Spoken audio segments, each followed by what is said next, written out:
ഷാജി, പിന്നെ എൻ്റെ മനസ്സ് വേദനിക്കുന്നൊരു കാര്യം എനിക്ക് പറയാനുള്ളത് വീട്ടിൽ നിന്ന്. എന്താ വെച്ചാൽ നിൻ്റെ ഏറ്റവും വലിയൊരു ആഗ്രഹം ലൈഫിൽ ഉമ്മാനെയും കൊണ്ട് നീ കുഞ്ഞിമ്മ ഈ കുഞ്ഞിമ്മനെയും കൊണ്ട് ഈ വീടിൻ്റെ വാതിൽ തുറക്കണം എന്ന് ആഗ്രഹിച്ചിട്ട് കുറേ ആയി നടക്കണം. സർവശക്തൻ എനിക്ക് പറയാൻ കഴിയുന്നില്ല. എന്താ വെച്ചാൽ ഞാനത് ഇങ്ങനെ ഈ വീട് കണ്ടപ്പോൾ അത്ര വലിയ മനോഹരമായ ഈ സാധനം ഉമ്മാനെയും കൊണ്ട് കാണിച്ചിട്ട് തുറക്കണം എന്നില്ല ആഗ്രഹം സൃഷ്ടാവ് നിനക്ക് അംഗീകരിച്ചു തന്നു. കാലം അധ്വാനിച്ച് ഇത്രയും വൃത്തിയായിട്ട് ചെയ്ത ഈ വീട് ഉമ്മ കാണുമ്പോൾ സന്തോഷം. അപ്പോൾ ഉപ്പ കുഞ്ഞമ്മക്ക് 10 കൊല്ലം മുമ്പ് മരിച്ചു. ജ്യേഷ്ഠാഞ്ചന്മാർ 7 ആൾക്കാരെ ഒരു കുടുംബത്തിലെ ഷാജി ഇന്ന് കേരളത്തിലും പുറത്തും അറിയപ്പെടുന്ന ഷാജി. ഇങ്ങനത്തെ ഒരു സംഭവമായാലും വലിയ സദ്യയാണത്.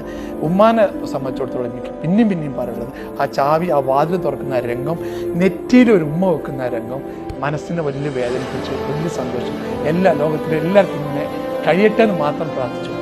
നീ മരിക്കുന്നവരെ അതിൻ്റെ ഒരു ആശ്വാസവും അതിൻ്റെ ഒരു ബർക്കത്തും നിന്റെ ജീവിതത്തിലും നിന്റെ കച്ചവടത്തിലും ഉണ്ടാവുന്നു.